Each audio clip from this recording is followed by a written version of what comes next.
Hello, this is the Unplugged Professor. Just want to let you guys know that we will be uploading every other week instead of weekly. A lot of things have been coming up, not only in the world, but just inside of my personal life. And as primary editor, I'm just going to need a little bit more time in between to make sure that everything we're releasing is nice and quality. Won't keep you for too much longer, so I hope you enjoy the episode and take care.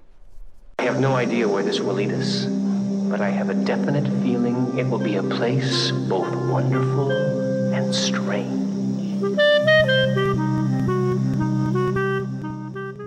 Hello, and welcome to the Twin Peaks Wonderful and Strange Logcast. I am Kalil, and here with me today is the creamed corn to my horned owl. Do you want to play with the professor? Do you want to play with the professor? This is the Unplugged Professor, and welcome to my Tibet Conspiracy Corner. Also known as our podcast on Episode 9, Coma. Written by Harley Payton and directed by David Lynch. Yes, it definitely seems like that. I was very, very, very pleased with this overall episode, and I am excited for some new information that I came across from, my notes, I'll admit, are a lot from just, small points inside the episode, especially the starting, 2 minutes of just conversation. So, yeah, I'm excited for this episode. I'm glad, as opposed to normally when you go onto the podcast dreading to talk about Twin Peaks, your least favorite show. Look, if you stop making me suffer through each of the episodes, whether it is cherry pie related or not, maybe I would actually enjoy watching Twin Peaks, but here we are. The show you literally said gets better every episode. Yes, it gets better. So how are you to be surprised at this point? Well, the Stockholm Syndrome is starting to wear off, so I suppose that it only can get better from here. I'm excited with all the fun and strange implications that this episode has peppered in for us to enjoy. Shall we start at, say, the beginning? Let's start at the beginning. What a novel idea. All right.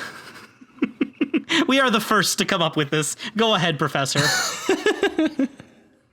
We start off with an interesting conversation. Rosenfeld as well as Cooper have a just a pleasant breakfast. And there's a lot of food around the table for just two of them. Lots of food, but honestly, I can see Cooper just kind of going down and ham on some really great food. So I can see Albert just getting a drink of coffee and not being hungry.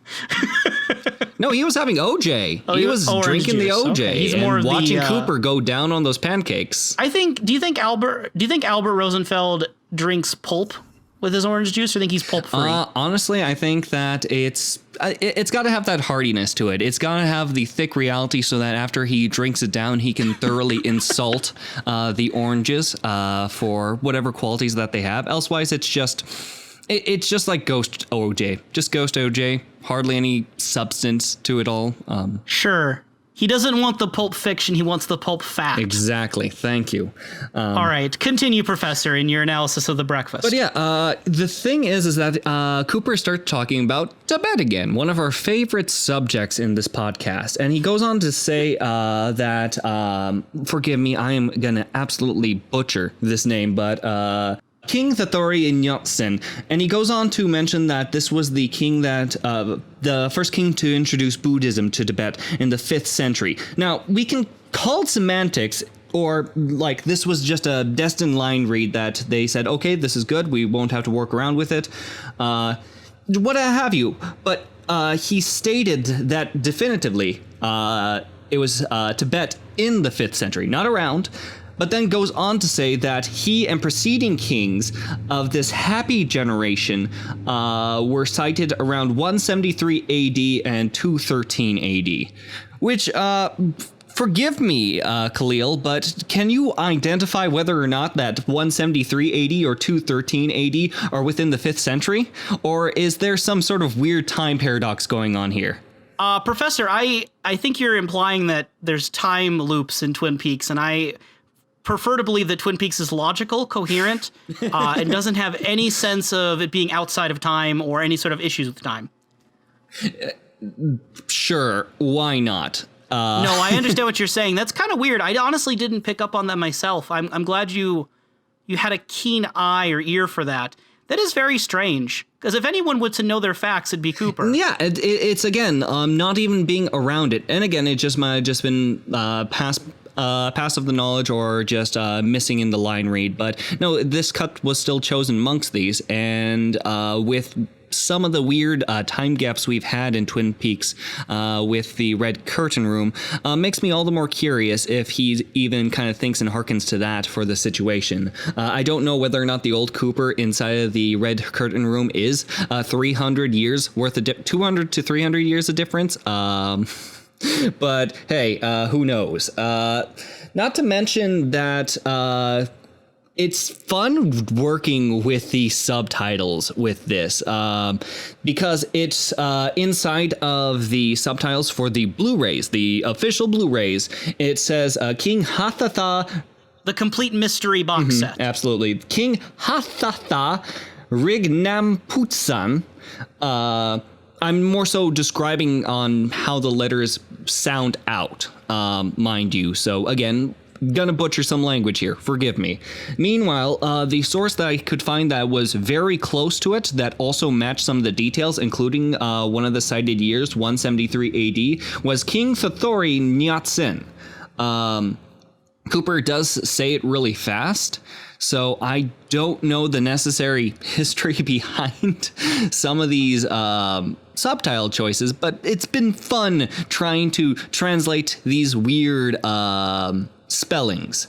Yeah, this isn't the first time that the subtitles on the Complete Mystery Blu-ray have had issues translating other languages and especially names.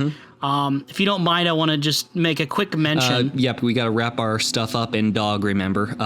Nice French treat there. Yeah, there was that. I guess it's not just names then. But if I could, make a quick segue here, and we'll go back to the breakfast discussion.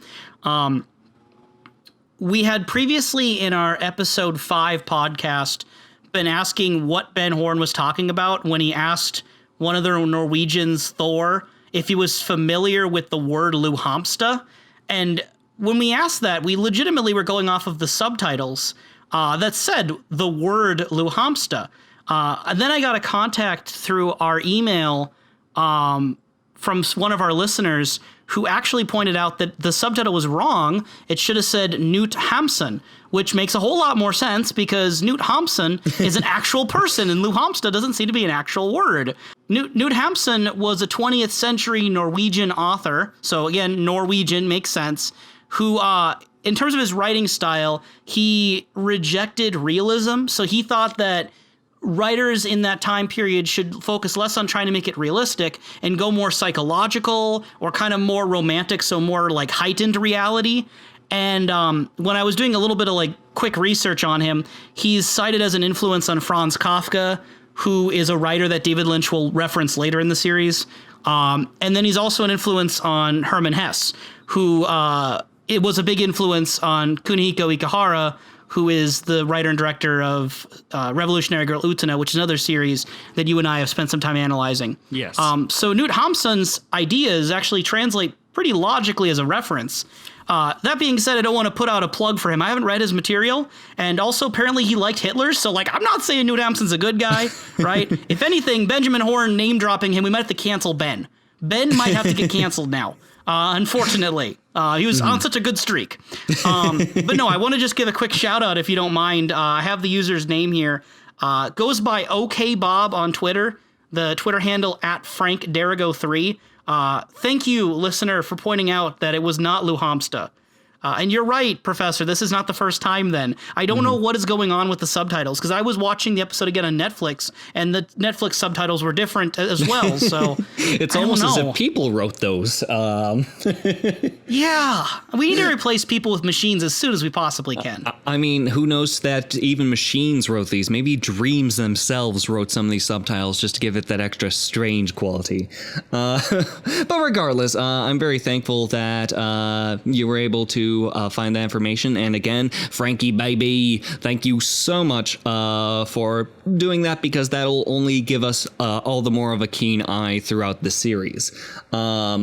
But yeah. So returning our keen eye back to the barbershop quartet breakfast scene. Ooh, I love that scene so much. And as they continue to have their conversation, there's this point in which literally the tone of the barbershop quartet just kind of picks up in almost like flat notes, and it becomes more tense. Ooh, mwah, beautiful. But yes, continuing on, it is mentioned that the first king of that was to bring Buddhism to Tibet was also the first one touched by the Dharma amongst them. When I was looking this up, the best definition that I could find for the Dharma was the understanding of the nature of reality regarded as universal truth, cosmic law, and order.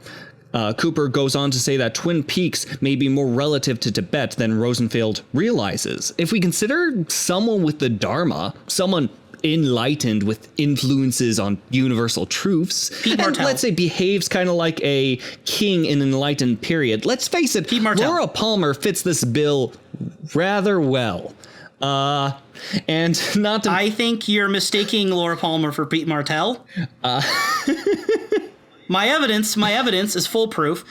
David Lynch is a practicer of transcendental meditation. He's a big believer in meditation, which obviously has its roots in a lot of the same philosophy that Tibetan Buddhism has. And David Lynch's book on meditation is called Catching the Big Fish. Therefore, I think there's a linkage happening here between fishing and meditation, and therefore one who has been touched by the Dharma. Well, Kalil, I think you need to get your fish out of the percolator right now, because clearly you are sick in the mind. Because the closest person to this sense of enlightenment and influence, if we were to make a sense of parallel, especially with Cooper's excitement on this case, Laura Palmer fits this bill quite well. I think that the comparison is quite apt and really fun. So yes, I'm really glad for this return to Tibet. Not only that, but also we get to explore more cosmic possibilities if we are to consider the Dharma. Say, for example, considering the Dharma, or just cosmic powers in play, the framing for Bob, the Giant, and the Red Curtain Room Man becomes all the more just fun. Beings of cosmic power and universal truths, or at the very least, the Giant and the Red Curtain Room Man can be related to the latter, a sense of universal truths. They don't seem to be trying to push Cooper by the sense of lies or anything like this. Literally, a plot point with the Friendly Giant is to lead Cooper on with various truths. Assuming you trust him. Yes, well, here's the thing. You can lead someone with truths, but the best lies are the ones wrapped with truth. So maybe Cooper might be looking for answers where he can only assume to find them. And yes, I'm still suspicious about the Friendly Giant because of a scene we're going to get to later. But we also get to meet another person inside this episode that, let's face it, might be a part of this sort of series of cosmic entities. The little Tremend boy and his use of magic and teleporting corn. Yeah, well, we'll talk about that. I do want to call you out a little bit on this, Professor, because I'm not 100% sold that Laura Palmer is the one most likely to be touched by the Dharma. I think if we're looking at Twin Peaks residents who have the most spiritual awareness, I would go to Margaret Lanterman, the log lady, 100%. I think she's the one most in tune with the spirits. I disagree. I think that she can communicate with the spirits, sure, but she is more of a messenger than anything. She is not a leader figure similar to a king touched by the Dharma. King is the key term right here, someone who is considered a leader. And for someone who has this omniscient sense of influence that wonders whether or not that if she didn't have this sense of influence, if her life would be different, that'd be one thing. As far as the log lady goes, she is even talked down at the Double R for like putting her pitch on the wall. If she was truly this king-like entity that is supposed to enlighten people, I think more people would put their pitch on the walls at the Double R. So Laura's dharma is the fact that she can like seduce men. It's a sense. Is that her dharma? It's again a sense of cosmic law and order. She is reworking her surroundings in order to reach a new cosmic truth. Whether or not that truth is going to be good or ugly or any other sense, we made a comment in a previous podcast where sometimes when considering on a cosmic level, it might just be something beyond our understanding. So yeah, I would say that if we were to compare kings and those who are enlightened and those who influence others, sure, the Log Lady does convince Briggs to kind of move things through, but that's only being led by the log, unless we are to assume the log is the Dharma. Well, okay, I'll give one more shot out there, and then we'll move on because I don't want to belabor this too much. I think your ideas of Laura make sense. Okay. I think it's fair within the things we've been given. I want to put out another possibility. Then you mentioned him. What about Garland Briggs? He's a person in authority. By no means is he a king, but I wouldn't consider the Homecoming Queen a king either. She's only a Homecoming Queen in name. Garland Briggs does have a power and authority within the government, so to speak. He's in charge of an important mission, but he is someone who is very much in tune with the spirituality as well through his visions. He is someone who is on some sort of secret mission that other people are not privy to, in a sense that he has been selected, isolated out as someone special. And I think you can make a case that Garland Briggs, possibly with his speech to Bobby we saw in the previous episode, can be assumed to have that sort of inner peace and tranquility. That is true, but at the same time, if we were to consider episode 2 of Twin Peaks, when we're talking about someone to return to their country, I don't see that Briggs has at any point left away, even if he is on the sidelines. Okay. I don't feel that there is any absence of this kingly rule. Not only that, but the largest amounts of influence he has given amongst these are conversations between two people. That is going to be Bobby, and that is going to be Cooper. It's not to say he is absent of influence, but I believe that his position is only to give more answers to Cooper concerning validating these cosmic entities. Not necessarily touched, but possibly being on an outside window looking in on these cosmic powers that may be beyond his understanding. Now, maybe he might have a greater understanding we don't know of yet. We don't know much about his position because he is incredibly secretive about it. But I still feel a much stronger case at the moment that Laura Palmer, not only as a leader figure, an influencer, as well as someone who is absolutely gone and people would only hope would come back from her overall impact. I don't see these impacts being the same for others, if you will. Okay. Thank you for indulging me and putting you through that gauntlet. I wanted to hear how you'd respond to other candidates. Absolutely. So keep bringing them up whenever you get a chance to, because I'd like to explore this. I think that Tibet is very important, and anything that we hear about Tibet is just going to lead me down a fun rabbit hole. Mind you, I was going to check out a book that cited some examples of the Enlightened period as well as these kings. But when I looked at it on Amazon, it was about a $1,500 book. And forgive me, listeners, I don't have that sort of money to throw out for the study of Tibet at the moment. So, if you want to donate, no, listeners, no, I refuse that. Listeners, overall, your ear and time are something that I appreciate, but buying a $1,500 book for a overall series that has only so many subscribers and listeners right now, not to mention, I'm going to have a hard enough time working through the Twin Peaks books. If Jeff Bezos is one of our listeners and he wants to just give you some money, to him, which is like pennies, right? If some billionaire wants to just give you like $1,600, who are we to say no? Sure, that's a gift. Sure. Don't donate to us unless you're a billionaire. Thank you. Was there anything else involving Tibet, the Dalai Lama, that you wanted to address during this conversation? Was there anything else that struck you, or was that the summation for now? I think that'll be the summation for now. For now, I would like to continue on talking about the overall idea of cosmic entities, if that's all right. I was going to just say we should wrap up the breakfast because we do get a couple more pieces of information at the breakfast table. before they leave. We get Albert apparently did talk to the room service waiter who you speculated could be the one who shot Cooper. And he said, the world's most decrepit room service waiter remembers nothing out of the ordinary about the night. And he refers to him as Senor Drool Cup. So that's a nickname we can give him if we're ever referring to him. We got a name. Senor Drool Cup. We got a name to a suspect. Yes. Now we have a total of 1 suspect on this list. We need to reprint the posters. Have you seen this man? Have you seen this man needs to have Senor Drool Cup on it. Not Bob. He's not suspicious. And then also interestingly, we get this comment that Albert says that the reason he came back to Twin Peaks wasn't just because Cooper had been shot and he was nearby, but also because Cooper's former partner, Agent Wyndham Earl, apparently flew the coop. Mm-hmm. And we don't really know much about that character. There's implications that he was sent to what is called a laughing academy, so he was put away to some degree, and broke out. Laughing Academy, I assume, is going to be an insane asylum or something adjacent to it. Yeah, some sort of mental institution. Yep. And for Cooper's reaction was very stark. Like the moment this got brought up, he kind of almost leaned back in his chair and was like, "But Agent Earl is retired." Like he seemed very concerned about this, and for Albert to make that as a point of a reason of coming back, I think that does lead to speculation that this Wyndham Earl thing might go somewhere. Mm-hmm.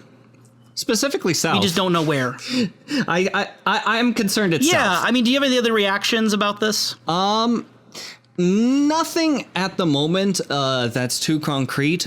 We just know that overall it's just an entity that Cooper is concerned about.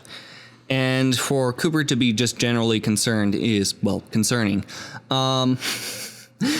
I am excited to see more of this individual, and the fact that someone who may not be in the right mindset to maybe make an appearance inside of a place where many people aren't exactly in the best mindsets will definitely be a fun dynamic. Who knows? Maybe this sense of influence may have connections enough with Cooper's past cases that's where his interests have peaked, if you will, with this overall case as well as the Undernail cases. Maybe there might have been something that happened to his previous partner that caused this sort of psychological stake that Cooper may have to face himself. So, yeah, no, I'm genuinely just excited to see more of Cooper's past. Valid takeaway. It sounded like you want to talk about more spiritual entities, so do you mind if I transition to Mrs. Tremond? If it's all right, if I could transition to Tremond, that way that we can bounce off some ideas. Well, excuse me, I wanted to transition to Mrs. Tremond. What are you talking about here? That's fine, but I'm trying to make connections with Tremond right now because we're considering the Dharma. I was going to let you after I did the transitioning. I have the power here. Okay, it's fine. Go ahead, talk about Tremond. Take over. Thank you. If we consider the Dharma, or just cosmic powers in play, the framing of Bob the Giant and the Red Curtain Room Man becomes all the more interesting. Beings of cosmic power and universal truths, or at the very least the Giant of the Red Curtain Room Man, can be closely related to the latter case of cosmic truths, if you will. It just makes things all the more curious, especially since we get to meet the Tremond boy when Donna actually goes out on the Meals on Wheels program and visits this old lady, as well as, what was it, Kalil, her nephew? This is her grandson. Thank you. And apparently he is taking up to magic. Whether or not this magic is going to be black magic or any sort of great cosmic magic or anything like that has been yet to be seen. But no, he's got strange powers that I wonder are also connected to these other cosmic powers. What thoughts do you have on the Tremond boy by chance? Well, I think what's first of note for me is who is playing the Tremond boy. The grandson is played by David Lynch's son.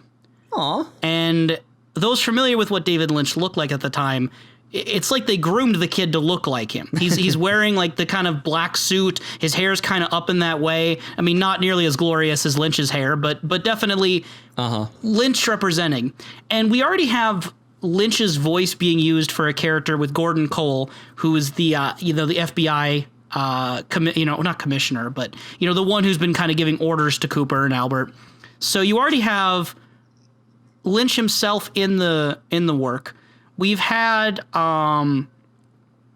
weird meta parallels with Invitation to Love in season 1. And so I think there's a fair ground to look at the boy who not in the show, but in the book Secret Diary of Laura Palmer, he's referred to as Pierre. So, I mean, if you want to call him Pierre, we can call him that. That is canonically his name according to the book. Okay. Pierre being David Lynch's son, but also importantly being a magician, seems really suspect because we got that poem that the one-armed man recited in episode 2 during the dream sequence. In the darkness of future past, a magician longs to see. Right? So there's this idea of a magician already put in place from episode 2. And that preceded the dream sequence. So when you speculate, is Pierre associated with that? He's the first magician we've seen. And whether you want to read magician very literally, I don't know. But I will say that it's kind of suspect that Lynch would put his own son in there, make him look like him, and call him the magician. The other that is very curious. The other thing that caught me off guard and got my crazy mind going was the way that he sat inside of his lounge chair. The only other character that we know that has enjoyed a nice little lounge chair was the person within the red curtain room, and that's kind of what also got me going. Both of them are wearing different wear. If I'm not mistaken, the right curtain room man is wearing a nice little open red suit. Meanwhile, the trim boy is wearing a nice little black suit that's all buttoned up and everything. I tried to identify their eye color, but I know that the little boy definitely has a nice set of blue eyes. I couldn't tell between blue or green for the gentleman in the red curtain room. So seeing as Cooper was a little bit older, I was wondering if there may have been an interesting time transition to consider with this strange mystical boy. Again, me just trying to reach out for different connections, being another fun yet weird person within Twin Peaks. I mean, he already seems taller than the man from Another Place. He's slouching on that chair, so I'm unsure. Also, right. If he was standing upright, I think he'd be taller then. Potentially. Not to say it's not possible. I'm just trying to respond, I guess, thinking through it. Yeah. And again, the way you could even argue if he is representing Lynch as well, the magic could be TV or movie magic, right? Yeah, absolutely. And sitting in the chair kind of reminds you of the director's chair, right? This kid seems to be in control. I just like to think that David Lynch, when he was a boy, he would practice teleporting cream corn for his magic acts. I like to think that this is just. What do you think of cream corn? Because the log lady talked about cream corn in her opening, which was obviously made after this episode had aired, and we see cream corn very ominously referred to by Mrs. Tremond. She did not want cream corn. She very specifically did not ask for cream corn. What do you make of that? She didn't want cream corn. There was something on her plate that she absolutely had distaste for, and her grandson took care of it.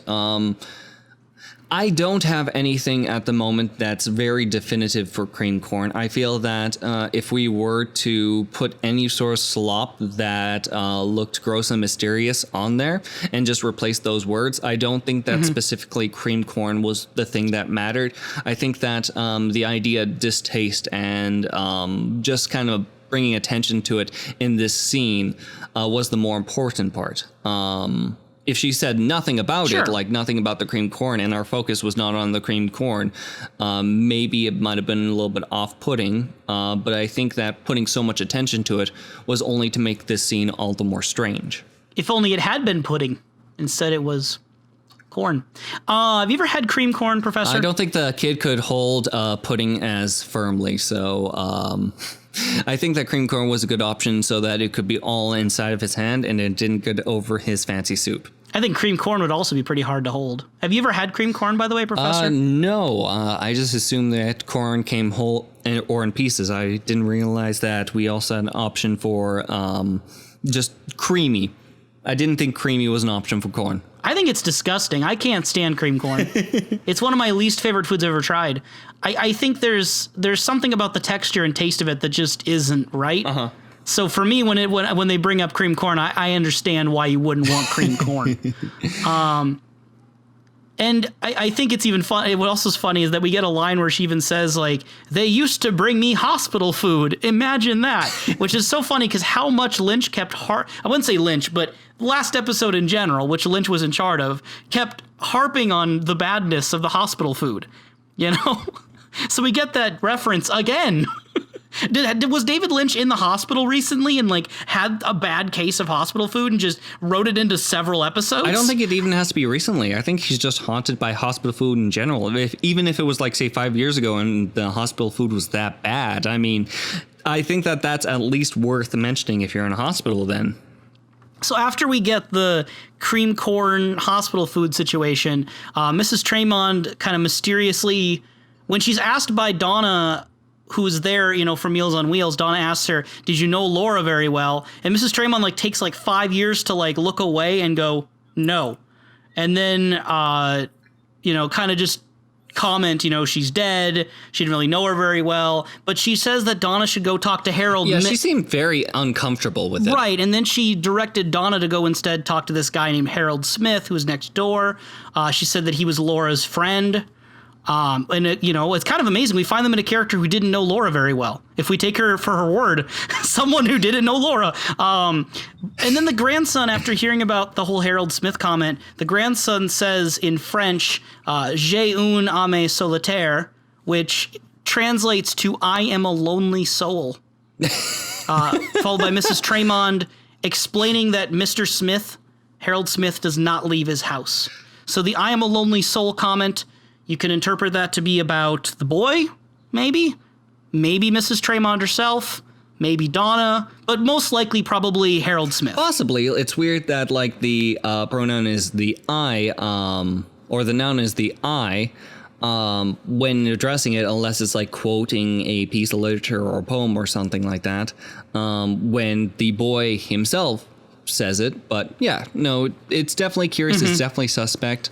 Thank you, because for the subtitles it just said speaks in French, and so in my notes I said damn it, now I have to learn French.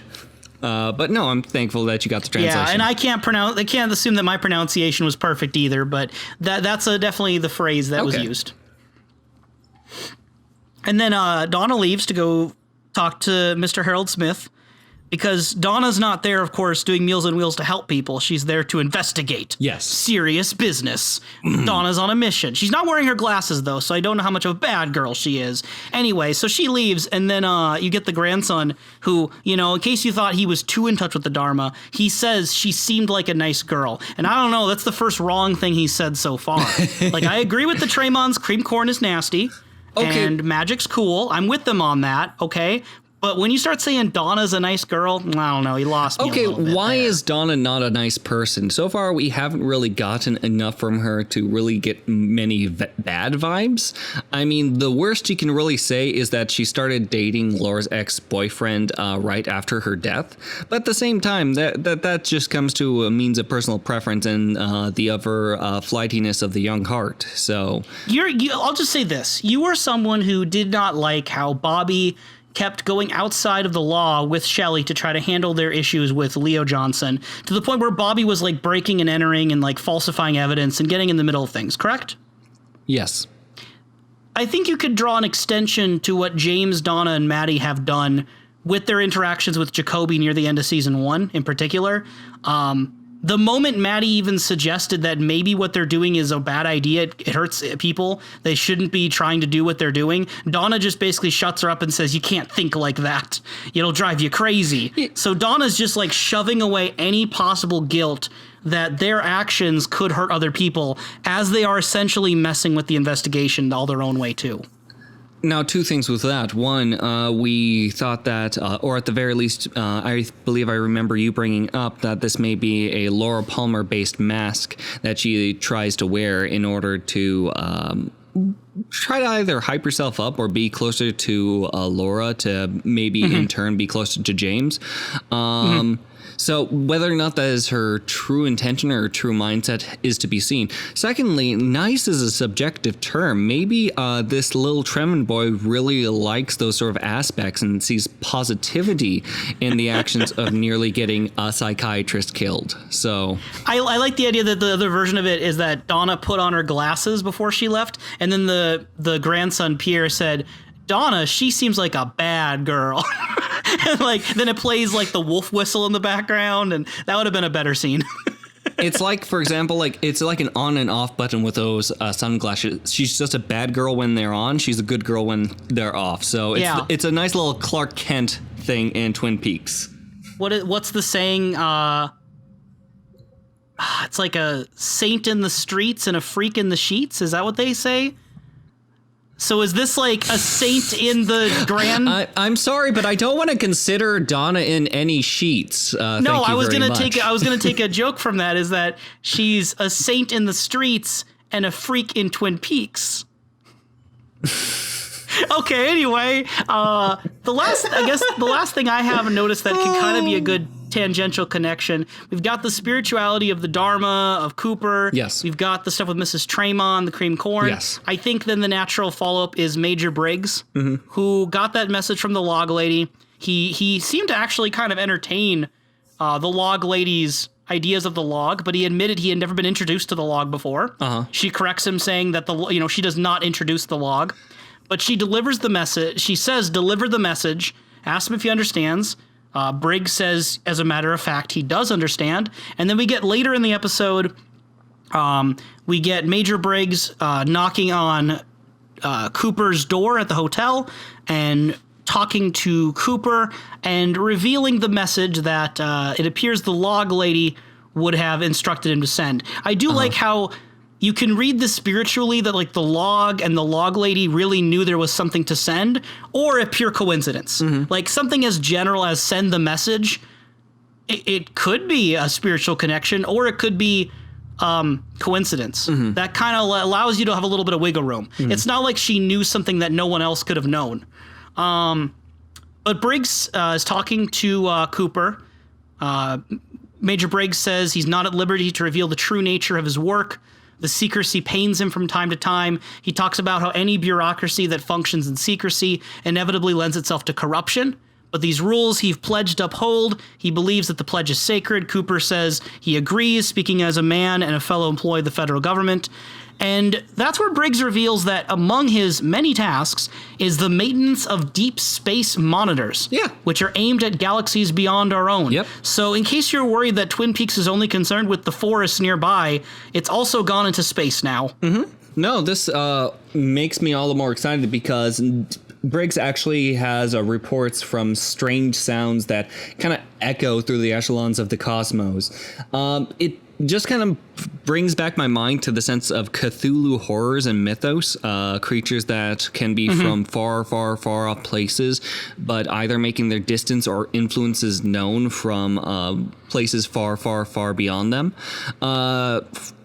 To that point that I'm really tempted to just break out my Cthulhu books and just kind of look for things that might parallel to Twin Peaks, because these are the fun, exciting, strange aspects that I absolutely adore from media like that. So no, this is just makes Twin Peaks and the strangeness of it all the more exciting for me. And Major Briggs is pretty excited too, because he's been doing this for who knows how long, and all the time it's just like random gibberish that he gets when he decodes it. It's all just space garbage. But then like randomly, the like pretty much the moment Cooper was shot, right around that time, rows and rows of gibberish, and then all of a sudden the owls are not what they seem. And then I kind of like how later in the morning, as if like space or whatever entity sent that realized, oh crap, we didn't say who to send the message to. It then repeats Cooper, Cooper, Cooper, Cooper. It's like in case you weren't sure who the owl message is 3 for. times. I detected 5. I wrote 5. No, there were 3. I will fight you on that. Cooper. He said it 3 times, but on the screen was 5. He said Cooper, Cooper, but on the screen was 5. Let's compromise and say 4, so both of us are wrong. We know it's not 4. Yes. So therefore, it still was enough times that I was like Cooper, all day, all night. And then I think it's interesting that as soon as we get the owls are not what they seem, which of course is something the Giant had mentioned as one of the truths he was going to tell, we get immediately after that Cooper in his sleep seeing an owl image superimposed over Bob's face. So there was a pretty quick payoff, at least initially, on more owl content. Yeah, not to mention, that's even the point where I kind of get really concerned for our giant friend, because like sometimes he'll appear at night and one of the first reactions he does is wave in front of Cooper's face. Sometimes I assume that this is just checking his consciousness, if anything, but it might even be able to wave a sense of influence onto Cooper. But yeah, he stands over and he waves his hand. Jedi mind trick. Then we see a scene in which Ronette is just there's a pulsing sensation towards Ronette. Like there's flashes showing her. The owls just are not what they seem, as it kind of flashes Bob's face with that little owl context, and then a blurry person inside the background, which may be Bob. There's then this weird grayscale pulse showing off Cooper. The owls are not what they seem. There's the Giant and Briggs. Then Mama Palmer is running down the stairs, and then Bob comes into focus. We also had another scene earlier, which I'm sure we'll get more into, Bob influencing another person, or at least making himself known. So what connection the friendly giant has to Bob, and whether or not this is going to make him more or less friendly, or if we are to assume that there are just aspects to Crazy Bob or the Giant that are very obscured at the moment. It's scary, to say the least. I think it's interesting what this show seems to want the audience to do, because we had in the season premiere for season 2 that scene where the one-armed man, Philip Gerard, is talking to Lucy. It basically implies, hey, he's going to wait for Truman to show up to talk about shoes. And he kind of looks like suspicious when he's like just standing there smiling weirdly toward the camera. And we never get a follow up on what happened there. We also got, I believe it was this episode, the call Lucy got where someone wouldn't say who was calling. Yep. And demanded to speak to Truman. And what's crazy then is that we're not getting a follow up yet. Right. So the things you would think we're going to get a follow up, we're not getting a follow up. But the things that you don't think we're going to get a follow-up to, we do. We assume that the cryptic, owls are not what they seem thing, maybe that'll get revealed later. But no, right away we get owls on Bob's face, which I wouldn't say explains anything, but it is giving us something of an immediate impulse of where this is going. We're still not really sure where the one-armed man, Philip Gerard, is, and he's someone who was previously associated with Bob. So obviously keep our eyes out for him. Who knows who is calling the precinct? I like to think that it is an owl. In which somehow Lucy is able to translate. Yes. Woo! Yes. No. I need your name, sir. I need your name, sir. If you want to talk to Truman. Woo! Woo! No, I mean you. You're the one I need the name of. I'm Lucy. I work at the sheriff's station. Who are you? Woo! Yeah. Great. Yeah. Where did you want to go from here, Professor? I think we've addressed a lot of the spiritual and weird factors. We do get more of Bob. Did you want to jump to more of Bob's sightings throughout the episode, or? Yeah. Let's take a step back from Bob the Owl and kind of talk between James, Maddie, and Donna for their fun scene this episode. James, Maddie, and Donna. I love this scene. I love it and I hate it, and it's that mix of emotions that makes it so James is not the worst for me. He's low, but he's not the worst. Because, so this song was written by David Lynch, this Just You song. It was written by David Lynch, and it is their voices. So in case you were concerned, that is James, the actor for James, and it is the actor for Maddie and the actress for Donna. Those three, They are doing the voices of the song. So that is what James sings like. Yeah, honestly, when it comes down to it, like, I thought that maybe there was like a poor dubbing moment just because of I didn't really get as much of the intensity of what they were singing as they were in front of the microphone while they were acting. So, no, that's an interesting factoid right there. But yeah, James, Maddie, and Donna are having a fun singing moment where they are, I guess, just singing to relax. Maybe they want to start a all band. teenagers do this at some point. Do they? Whenever teenagers find themselves in a love triangle situation, you have to do a singing situation to show your dominance. Mm-hmm. Okay? It's how one teenager asserts her dominance over the other teenager and shows that, yes, I am the worthy one. Which I did love the Choose framing. me. Give me the rose, bachelor. Which I did love the framing in this. We see that Donna is obsessively looking at James. Like, her eye contact is barely breaking from him. And Maddie, for most of the scene, she has her eyes closed away. And James is switching between these two modes. His eyes are closed. He looks at the girls. His eyes are closed. Looks at the girls. Mm-hmm. Until close to the very end where we have Maddie's attention pushed towards James, and both James and Maddie lock eyes. And Donna sees this. Like, the song choice, especially with Just You, I don't know the purpose of making the song, but it's only going to cause complications. Hey, you can be singular or plural. Is it just you singular or just you plural? That matters. You know, usually whenever it's a just preceded with the you, usually you'd consider it's the one person, or elsewise it makes it a little bit less special when it's just you all. You know that song, I Think We're Alone Now? I guess there's someone else with us too. That's the lyric, right? I guess. Yeah, I know what you're saying. Like, I guess we're all alone. It must just take place in like literally like a party or a grocery store in which, yep, we're all alone together. Everyone here. If you think about it that way.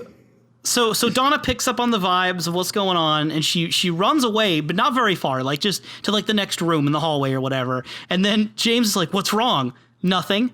And then she just immediately starts like making out with him.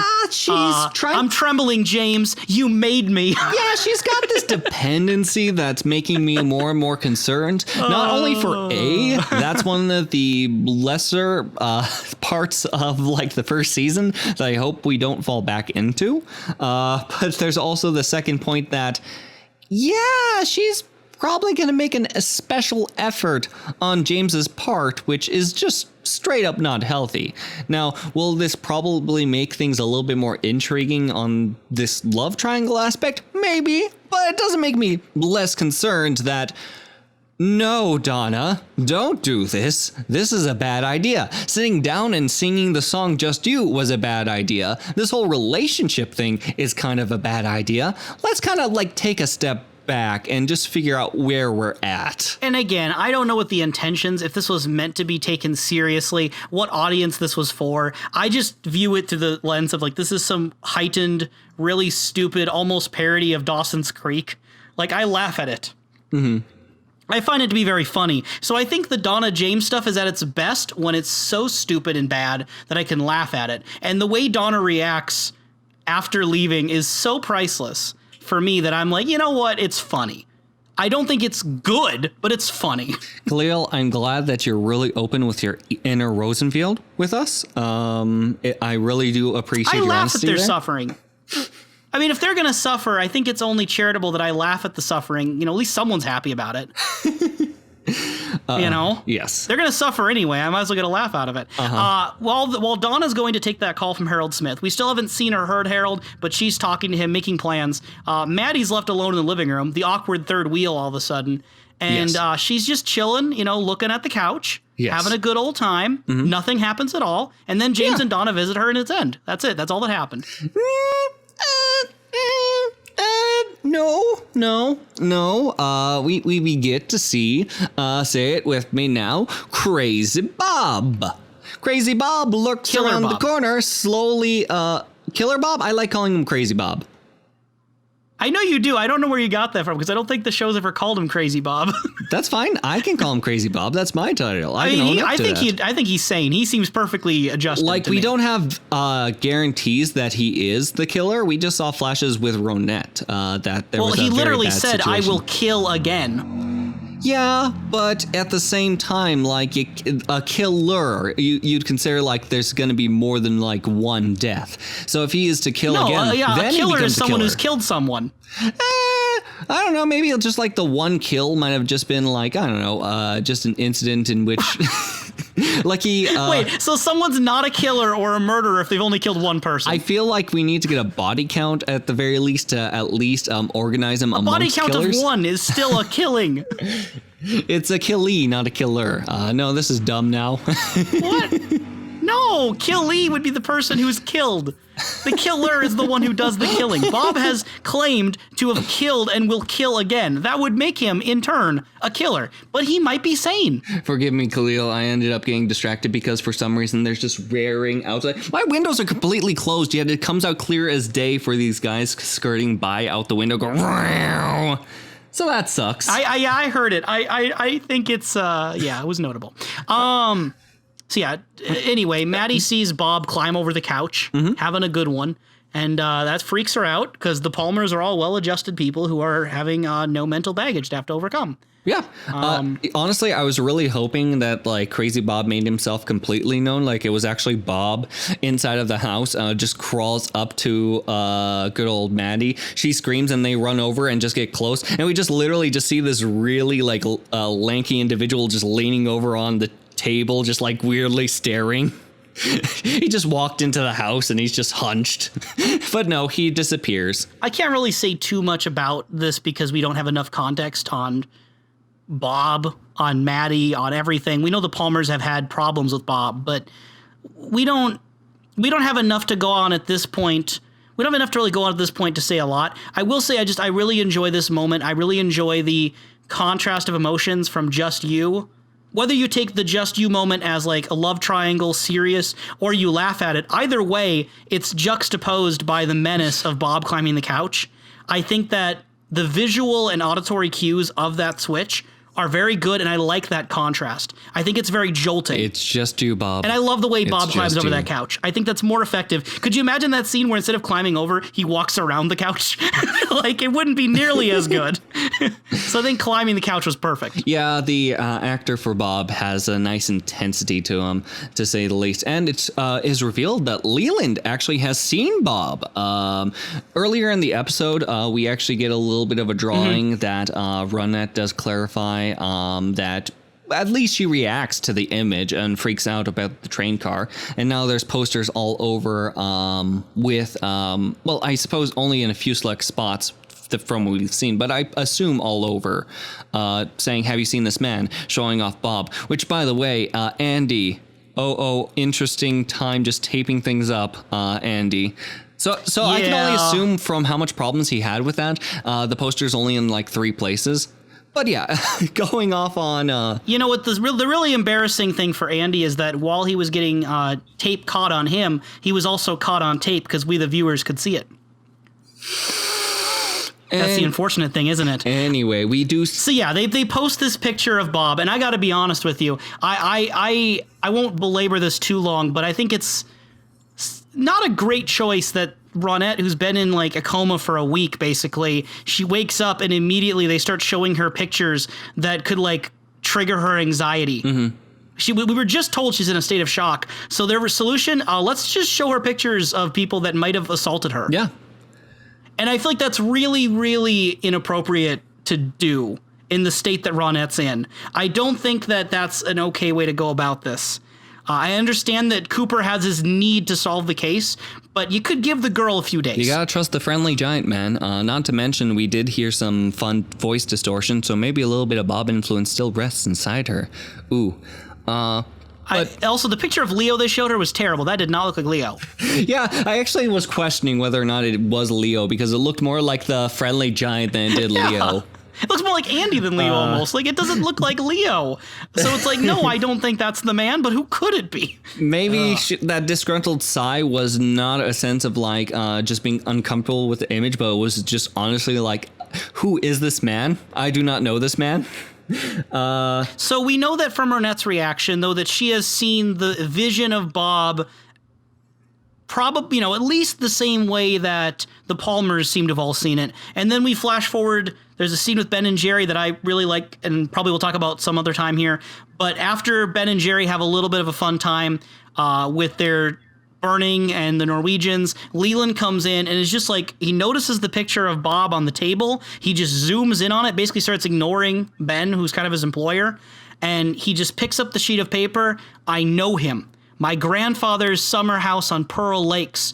He lived right next door. I was just a little boy, but I know him. And he leaves to go talk to the sheriff ASAP, which, we haven't got to that scene yet. Yeah, timelines are weird, and made me question whether or not that was Leland who called initially, but why he would not reveal his name would be weird. Yeah, and then even after, speaking of like weird timelines, when he leaves, Ben says to Jerry, Jerry, please kill Leland. And Jerry, says, is this real, Ben, or some strange and twisted dream? So who knows how time and reality is operating if Jerry's realizing it's a dream. But with the comment that Bob was someone he saw when he was just a boy, but it was very clear, it's a question of how long Bob has been present, or maybe there actually is, again, weird connection with these cosmic entities. Who knows what happened to Laura Palmer? Like, sure, we got a body that was inside of a body bag, but with these ideas of a double life and already weird things happening, like teleporting cream corn, I can't necessarily say it's out of the ballpark that, say, for example, Laura Palmer, like, considering these two lives, one ended up getting offed and possibly transcended, and we see her in this weird future dream with Cooper, or someone who looks absolutely like her. Meanwhile, the other half either fell off and down the river, or his cousin Maddie.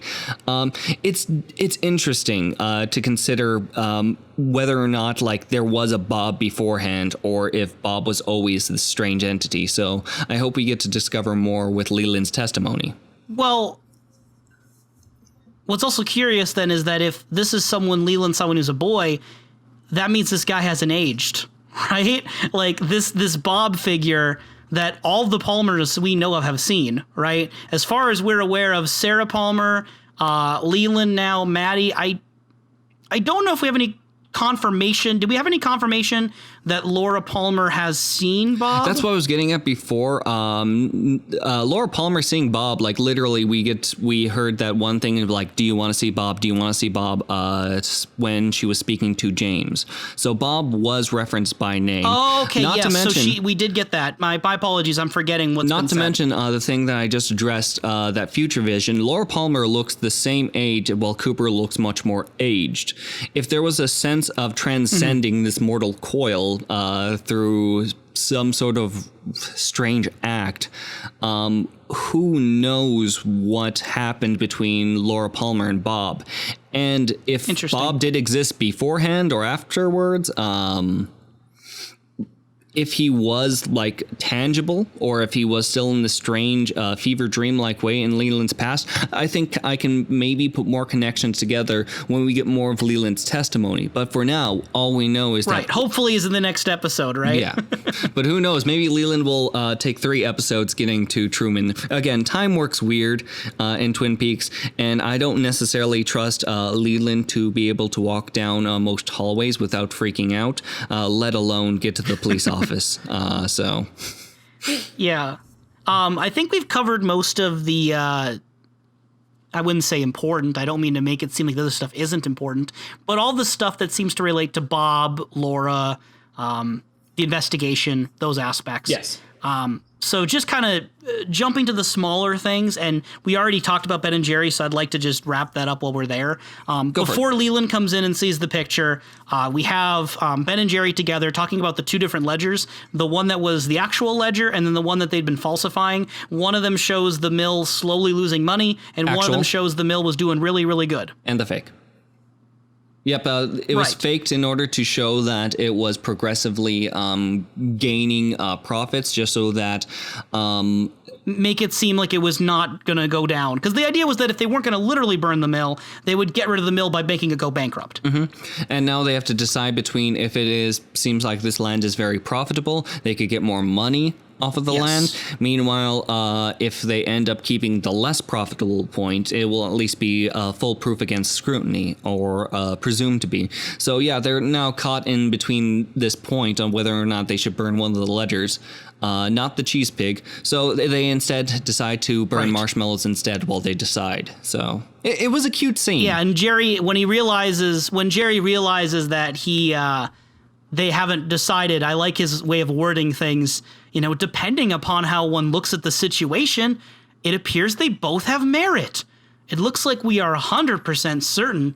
We're not sure. I like Jerry's way of wording things. Saying nothing. It's hard That to is tell sometimes saying if nothing, Jerry, Kalil. how would, yeah, I don't know with Jerry sometimes. He is the bubble wrap of the packaging. What his intentions are with the words he says. Like, is he making a joke? Is he processing this out loud? I just really like the flow of it. I really like the feel of it. I just don't know when Jerry says those things, what is he trying to do? I don't know. Jerry's hard for me to Absolutely. pinpoint. But Ben, he's a more simple guy. He's a man of culture. He brings out the marshmallows. Jerry shouts, "Ben, where are those hickory sticks?" And then you fade out to black for that part. I love the fact that in this episode we take a moment for humor. Yeah, not with those two. I think it's very important that Ben and Jerry, who are pretty despicable people by all accounts of Twin Peaks, they get a moment of humor. That they're seen to be connecting as brothers, gonna roast some marshmallows over the fire. I like that idea a lot. And I think you need that balance sometimes. That Ben and Jerry, at the end of the day, are people. Not only people, but brothers. There is a genuine bond between these two, Yes. and a genuine kinship that I definitely look forward to. Ben and Jerry is definitely a good combination, not only in ice cream, but as brothers. So, yeah. And I don't know if Ben has any other associates he wouldn't backstab, because we saw the way he handled Catherine. I assume he could do the same thing to Josie if the cards were to turn. He seems to have a love-hate relationship with people like Leo and Hank. And then Leland. you have Leland. When Leland leaves, he says, "Kill him," and Leland's been mostly a pain ever since the Laura Palmer death. Ben's been kind of against everyone, it almost seems. Then you see the way that Jerry responds to Blackie. We get the idea that Ben and Jerry may only have each other. Mm-hmm. At the end of the day, like, it doesn't seem like they trust anyone more than each other. And then at that point, we get a fade to black. Later on, we see them again. Ben learns that Jerry that Catherine never signed the insurance, which was a scene we saw way back in season 1, because Catherine noticed irregularities that Josie would get a bunch of money if she died. They call the Icelandics to check on the status of Ghostwood. I like the way Ben words it. Let's get those pickled icemen on the blower. Yes. And that's where we get Leland's scene. I just want to take a quick second, though, and note something kind of as a side tangent. I was looking into some stuff on the Twin Peaks wiki, and interestingly enough, it's not credited exactly who the voice is on the phone talking when the Icelandics on the phone. It's credited as the same character who previously was making the deal with Ben, but we're not sure if it's the same actual actor. Like, it might be a different Icelandic guy, which led me to a page in the Twin Peaks wiki called Unknown Performers, a list of every character we don't know who they are, who the actor is. And just some highlights so far. The character known as Boogie Dancing High Schooler, I refer to as Spinning Locker Man. From the pilot, we do not have a known actor. Jim, the morgue attendant, who in the scene in the pilot, Cooper asked him a question, and the actor in real life thought he was asking his name, so he said Jim. But that was not at all what was being asked. So Jim became a character only because he said his own real name. We don't know his real last name, though, so it's still an unknown actor. There's a character from episode 5 called No Georgia Peach. I guess someone was referred to as being no Georgia Peach, so they just kind of went with that. Fantastic. And then I saw episode 6. It says Lawrence, and I'm like, who's Lawrence from episode 6? And do you know who Lawrence is from episode 6? Love Carl. There is a Twin Peaks Wiki article for Lawrence, the worker at the casino. It has a picture of him and everything. Well, regardless... Lawrence. Well, still, regardless, whether it was Lawrence or Love Carl, they will still hold a special place in our heart as Love Carl. I'm just very disappointed that this actor who put such an amazing performance out there hasn't ever been credited. He really made that episode. And I think just to, ignore him like that is just blatantly unprofessional. Them's the breaks. That's business, kid. I hope listeners understand we are making a jest. And speaking of Ben, we also get a little fun note with Audrey. Audrey ends up investigating further inside of One-Eyed Jack's. She ends up coming across a rather familiar character whose name will never stick into my head, where she ends up interrogating him a little bit. Emery? Emery, thank you. Yep, Emery Battis. Great name, we'll never remember it. Yeah. Can we just appreciate for a moment his kink? Like, we're not here to shame anyone, right? If you have the same sexual preferences as Emery Battis, I hope you're a better person than him. But his particular kink is toenail polish, bound feet and arms, sleeping mask, blindfold, woman in cowgirl outfit with red hair vacuuming to his left side, and he's in silk PJs. Oh, not to mention the ice bucket. What was it called again? Yeah, there was an ice bucket, because when Audrey shows up, he's like, Frosty? My little snowman. I feel a cold front moving in. Again, not laughing at him, I'm laughing with him. I'm happy for him, I'm glad he's getting his needs met. I'm just genuinely curious what was going to happen with Mr. Frosty. But yes, he has a very specific... do I call it lust? He has this very specific interest. I just said kink, whatever you want to call it. It's a variety of like fetishes overlapped with each other, and I don't know which. I think the vacuuming is the one that gets me the most, but I don't know because there's so many different ingredients in this whole thing. One on their own wouldn't be so weird, but altogether it's very specific. Do you think that the people who were ranked the highest amongst the little black book that he held were dependent on how well they could vacuum the nearby floors inside the department store or something? I like the idea that, Ben has to test out the new girls in the bedroom, and Emery Battis has to test out the new girls by doing some cleaning. like when they're doing their cleaning work around the place, he's over there listening in and seeing which one deserved the promotion. But yes, we actually get a nice little fun moment with her in which she actually does kind of compare a nice little situation that she's in with Little Red Riding Hood, mentioning... Yeah, which we mentioned in the last podcast. Wrong episode. Like, I somehow just had an inkling. Yeah. The cosmic powers that be. You tapped into the Dharma. The great cosmic powers that be just told me that, yes, Little Red Riding Hood was surely to come. So... I'm very entertained that immediately the next episode I was gratified with Little Red Riding Hood. But yeah, she chokes him out, gets some information that, yes, Ben basically owns everything, and he has things settled in One-Eyed Jack's. Stuff we already pretty much either knew or could assume. I don't think we as viewers learned anything new. No, but it's important that But Audrey got confirmation. Audrey gets confirmation that... with the information that she has, if she delivers this to Cooper, who knows what sort of avenues Cooper can come across during this. Unfortunately, when she tries to call Cooper, Blackie kind of interrupts the call, and we have no clue what's happened to Audrey at this moment. But she was in tears last time we saw her. I think it's also interesting before we, even before that moment where we get to the ending with the episode, Audrey's kind of snotty remark of "I'm Audrey Horne and I get what I want." I think it's a kind of a good definitive line for her character.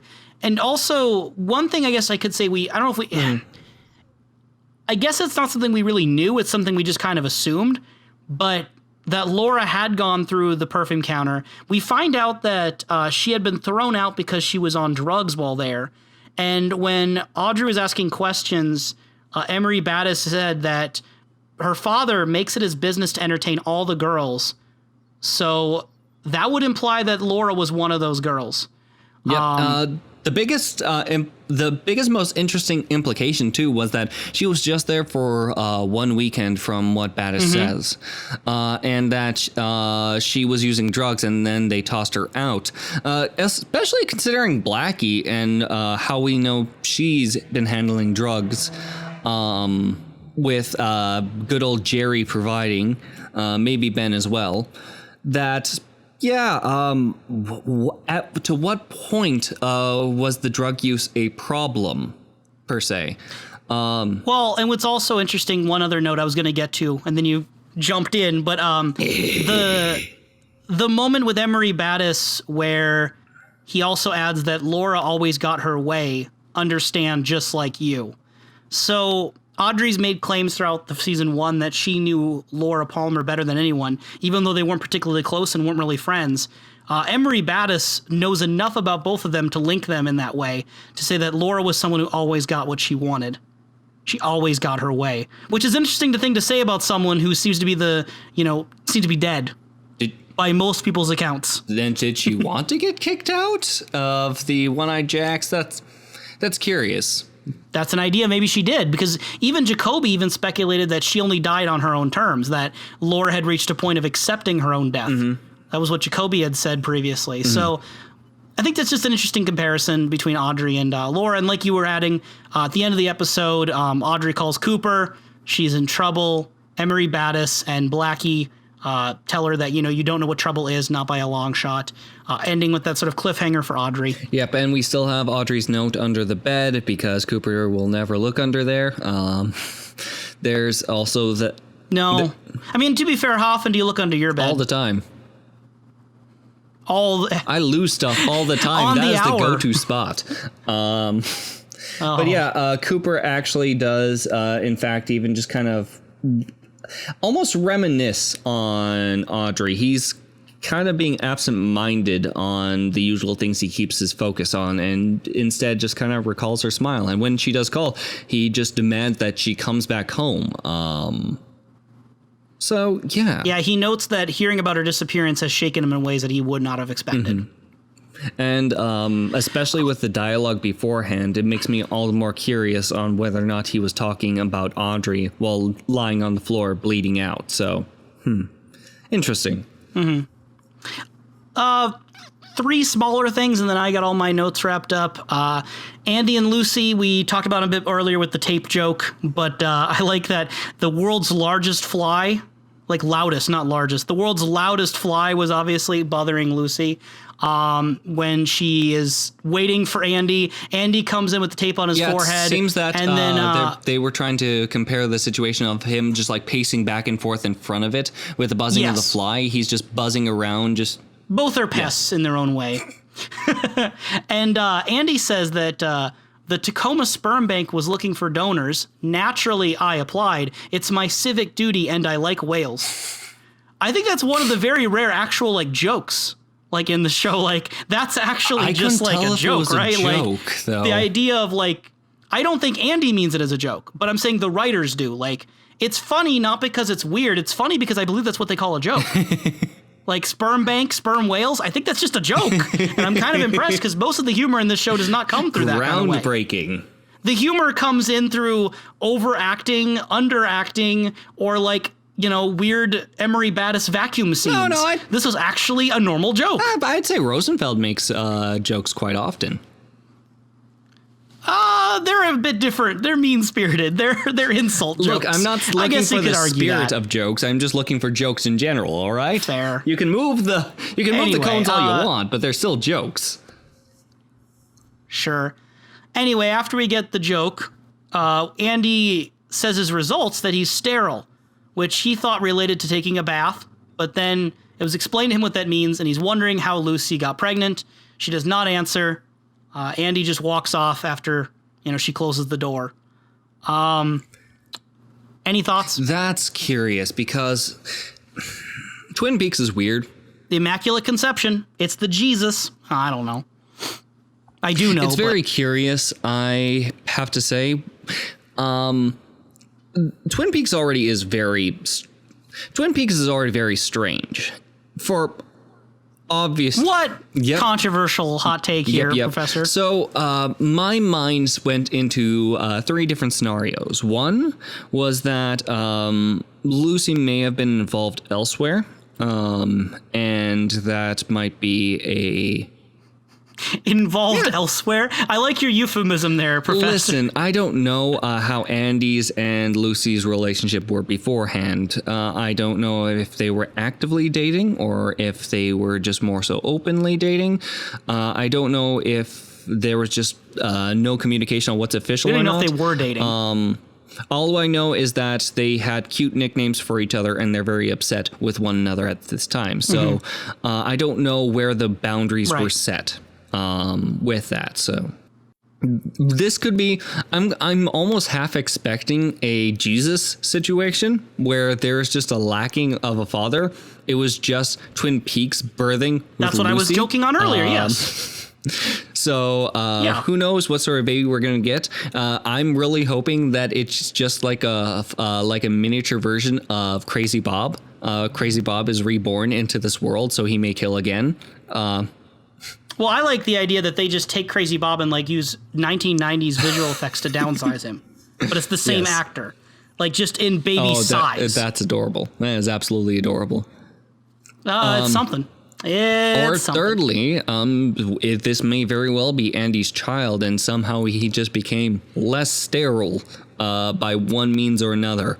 I'm sure that this is already a fun and confusing time for Lucy, as well as Andy. I can see a bit more onto where the frustrations may lie and why he walked out. It doesn't necessarily mean I still agree with his sentiment. Again, someone is showing their sense of vulnerability to you, and it seems that primarily he's either walked away during that sense of vulnerability or has kind of taken a little bit of an offensive towards that. I'm glad he communicating that sense of sterility, but this is still a larger conversation I think both of them need to sit down with. That, between door number 1, 2, or 3, I'm really hoping for number 2, though. I want a mysterious Twin Peaks baby. Valid. Speaking of love, Leo Johnson update. We found out that Leo Johnson lost a lot of blood. He has oxygen deprivation.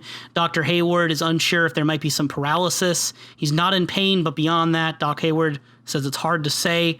Shelley does seem to get emotional looking at Leo's current state, but it's unclear if she's sad about, hey, poor Leo, I loved him. I was married to him at one point. Or she's sad he's not dead.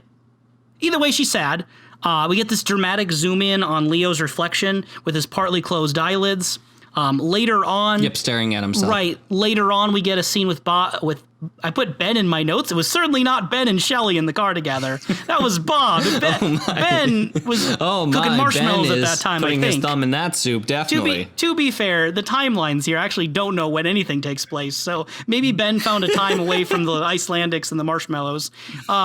So Bobby and Shelley were in the car together, and I thought it was really funny that actual Twin Peaks music is playing on the radio station until Bobby has her change it. So it was actually soundtrack was playing. To something worse. To something also Twin Peaks, but just different. I wouldn't say worse. I'd say worse. Oh, okay. And then Bobby apparently made a call to assume the hospital or insurance or whatever, as pretending to be Leo's cousin, and then kind of poked around with questions. And Bobby's convinced that if they get Leo to stay with them, they can collect disability money off of it. And then they don't even need to take care of him. Basically just collect money. And Bobby says, we can stick him in the corner and hang donuts from his ears. Leo owes you, baby, and now you really can make him pay. It's all on Leo. I mean, yeah, but he's kind of pushing away from...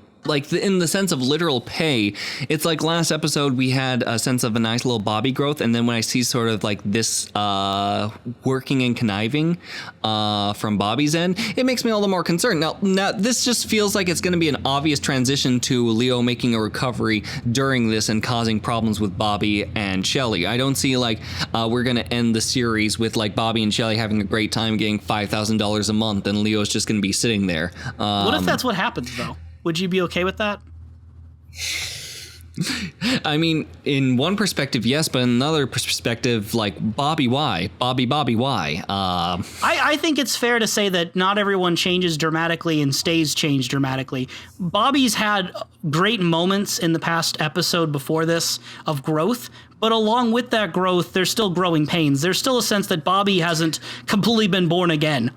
he still has that side of him that's opportunistic. No, whenever you kind of speak to people about changes in any sort of aspect, the ideas of relapse are almost guaranteed. It's almost a human nature to have some form of relapse as you grow. Well, and Bobby even might take this the wrong way. He listened to his father say he's going to reach this point of stability. Maybe Bobby's thinking, hey, my dad's dream can come true. All I got to do is just collect disability checks off Leo, and then I'm going to be doing great. That might be a case, but for now... yeah, but it's a means to an end. But it still doesn't make me any less concerned for Bobby's concerned actions. I'm still going to be worried about him, and I'm going to be saying, Bobby, come on, why, Bobby? You're just giving yourself problems, Bobby. And Shelley's kind of passive, she obviously doesn't want Leo around, but it doesn't take very long to convince her that Bobby might be right for her. She might actually agree with him. She starts being skeptical, and she even says about Truman wanting her to testify, but she is swayed by Bobby, whether or not this is in a very romantic sense or if the sense of switching around was from the idea of making Leo literally pay. It's definitely going to be a fun time for Shelley and Bobby working through this new living arrangement that they have. Oof. I just think it's safe to have a working thesis right now that Shelley as a character seeks out very assertive male figures in her life. Yes. Absolutely. Based on the similarities we can draw between Leo and Bobby, I assume Shelley's used to not making a lot of decisions on her own. Last thing I had on my note here was Sheriff Truman and Hank. There's the scene where Hank is coming in to the sheriff's office. He's admiring the buck on the wall where it says the buck stopped here under the bust of the deer's head. Hank compliments the buck. He's all giggles about the situation. And then like usual, Hank will flip moods between kind of laughing, joking, to like very deadly serious and kind of jumping between the two moods. He's got his domino, which is a 3-3 domino, not a 4-4 domino. So the actor Chris Mulkey, we mentioned in our retrospective look back episode that Chris Mulkey talked about a 4-4 domino. Yeah. Still haven't seen that one. He has the domino in his hand, and after Hank leaves, Cooper senses the mood, and Truman explains that he and Hank grew up together. Yep. And that Hank used to be a bookhouse boy. Yeah, that was... Back then, Hank was one of the best. So I think that's something interesting. It kind of puts some context on why Sheriff Truman and Hank were so rigid with each other when we first saw them interact at the Double Diner a few episodes ago. Yeah, honestly, from what I was seeing in that scene, it seemed he was first off very serious, but he tried to play things off, just be as like joking and friendly as possible. But it seemed like Truman was not having it. It seemed like Cooper wasn't quite having it. And even Cooper just kind of recognized the sort of friendship that they did have in the past. So yeah, it's definitely an interesting dynamic that they now have to play. I'm, again, really hoping for more Bookhouse Boys content in the future. But at the very least, we do have guarantees that this is the 3-3 domino. And in my mind, the Twin Peaks domino, as they are like sliding up hills. Right. I think it works thematically. Yes. As much as a domino choice can matter. Out of all the dominoes, the closest to a Twin Peaks domino would be the 3-3. Yes. That is very true. Professor, is there anything else from your viewing and your notes that you feel we should be bringing up in this podcast? Not that I can think of. It mainly beyond the sense of the craziness that Tibet may bring. I'm just intrigued enough for the things that I will not be able to describe and find absolutely strange if these senses of mystery do go full Cthulhu. So yeah, I suppose, yeah, excitement is the main emotion I just want to express towards the end here. Perfect. Professor, if I may, I just want to say thank you for doing this podcast with me. I think whenever, the listener is listening into this, when we're recording this right now, we're just starting out in June of 2020, and these are some crazy times, and I don't want to get too deep into that, but I think there's something really enjoyable about being able to, take some time, enjoy a TV show, and talk about it with a good friend. Absolutely. And I think that sometimes that's just as important as any sort of big answer to the problems in the world. I think sometimes just having those moments of reprieve and collecting ourselves and just enjoying things puts it all in perspective. So I hope that for listeners, they can get some enjoyment out of this. And if not listening to us, get some enjoyment out of having an excuse to watch Twin Peaks. So thank you, Professor, for allowing us to do that. And I'm thankful that you're letting me join you on your journey through this show. I'm glad you are enjoying it. I only allow you now, listeners, but I will break the spine if I have to. And build my own foundation. This shall no longer be Twin Peaks, but the single peak shall rise. No, it's been a fun time, and I'm very thankful that we had a chance to explore more Twin Peaks, and I hope that whatever crazy bits of analysis that we're able to bring to the table, it only makes the viewing experience or the retrospective experience of Twin Peaks all the more enjoyable to whoever we can bring that to. So yeah, thank you as well, Kalil. Yes. Listeners, stay safe, stay sane. Professor, I have to ask you, and I already know the answer, but I need to ask this. Who killed Laura Palmer? Let's see. The greater entities had killed Laura Palmer in order for Laura Palmer to transcend amongst them inside of this great cosmic power. So she is dead then? She's dead yet living, just as Crazy Bob and the Giant she is and dead the and yet Red she Curtain lives. Man. Again, semi-serious answer, just because... Who did she allow herself to get killed by then? Overall, she got herself killed and pushed forward to these entities, like I was describing earlier. But like, who killed her? These entities. Like, who or what killed her, though? Trying to make it... Oh, the entities, okay. Yeah, like, not necessarily the entities killed her off, but whatever method to become part of these entities, that act killed her off. Again, I think that it's going to be something that's going to be a rather interesting and complex answer. That the closest that I can give is kind of close to a Jacoby answer in which Laura Palmer accepted her quote-unquote death. I'm getting images in my head right now of like the Disney Little Mermaid, where Ursula takes Ariel. Spoilers for Little Mermaid, by the way, if you're hoping not to get spoiled a Little Mermaid in our Twin Peaks podcast. You should have gone in knowing that was going to happen. Yes. Ariel trades her voice, which is like a golden orb that comes out of her mouth, and then she allows herself to have legs. And then she has to swim desperately to the surface and can live on the surface. I imagine that's what Laura did in some way. You say she signed her contract, the golden orb left her body, and then she went away. Now, to what equivalent is between the ocean and land, she left our world for whatever that equivalent is. You should have brought this up in the previous episode when literally there was an orb that threw into Cooper's throat. So maybe there's like this reverse Little Mermaid situation going on for him, in which something now is in his throat. I think there's always room for golden orbs. I think we're fine. I think we were an episode off on our orbs and on our Little Red Riding Hoods. Okay, Yes. We're even now. Yes.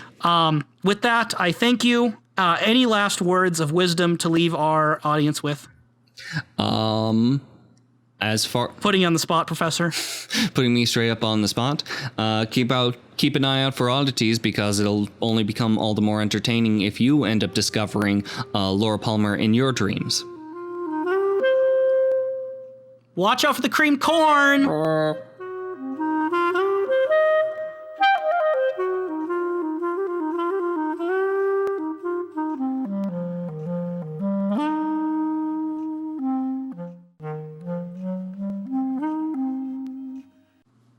Put the lime in the coconut. Put the lime in the coconut.